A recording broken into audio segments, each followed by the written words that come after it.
Good evening, all of you. Children, we have successfully completed first lesson. You have completed your fair book. Many of you have shown me your completed fair book, called me when you got your doubts. We have discussed many difficult words. So, in this way, we try to interact with each other. It's an effective way, though it seems artificial. But we don't have any other alternative to have or to create a natural classroom atmosphere. Dear children, there are few people of you yet to show their completed fare, and I instruct those to complete immediately. I had shared some names which I remember, and as a result of it, 50% of them have shown me their completed fare. It's a very good sign. I have given some instructions regarding writing fare.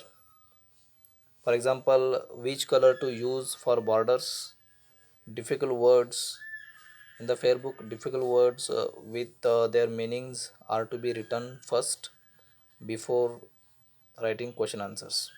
Like these instructions are given. Now it's a time to start next point in the syllabus, that is the first poem.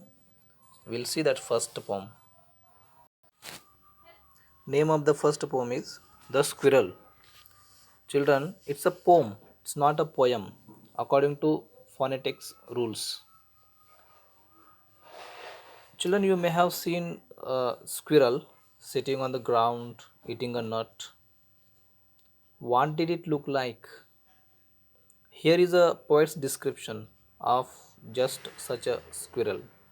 That means in this one poem or poem, we say poet describes how he saw a squirrel sitting on a tree, eating nut, and how it was actually. In this one poem, we will see. First, I will read it. Listen it carefully. Here, poet name Mildred Bowers Armstrong. Actually, she is a poetess. Mildred Bowers Armstrong. She is a American poetess, well known. I will read it now. He wore a question mark for tail, an overcoat of grey. He sat up straight to eat a nut. He liked to tease and play. And if we ran around his tree, he went the other way. This is what a very very simple and easiest description that the poet or poetess gives about a squirrel when he finds a squirrel sitting on a tree or on the ground. It's very very easy. There is no single difficult word in the poem. One can understand easily just merely by reading it. Okay, boys. The poetess saw a squirrel on a tree and eating nuts. Its tail was raised upwards with the tip pointing downwards. Thus, the tail seemed to be making a question mark.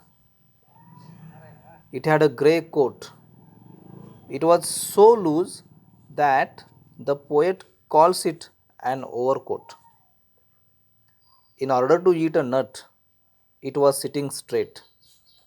Squirrel is funny little animal that likes to play with human beings. If human beings ran round his tree, the squirrel wouldn't be frightened.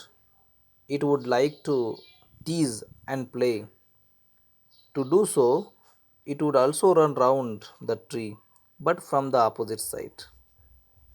This is what meaning we can understand from the poem. Once again, see here, children. The poet saw a squirrel on a tree. It was eating nuts. Its tail was raised upwards and its tip pointing downwards. In the picture, you can see that tail was raised upwards and the tip of a tail pointing downwards. Thus, the tail seemed to be making a question mark. It was making just like a sign of question mark. And the color was grey.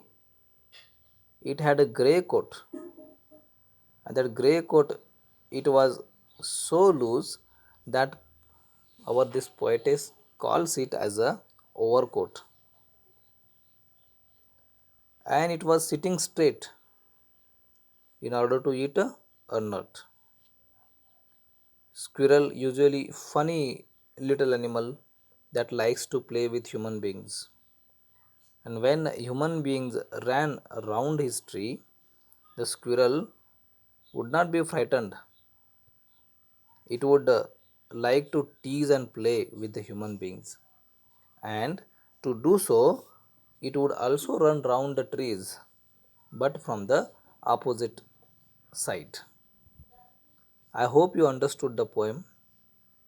Mildred Bowers Armstrong explained very easily how he saw a squirrel, and in that he explained about the squirrel very easily. Boys, I hope everybody of you understood the meaning of the poem. If you have your doubts, you can share your doubts. Here our first poem or poem finishes. Question answers we will see in the next session. Thank you.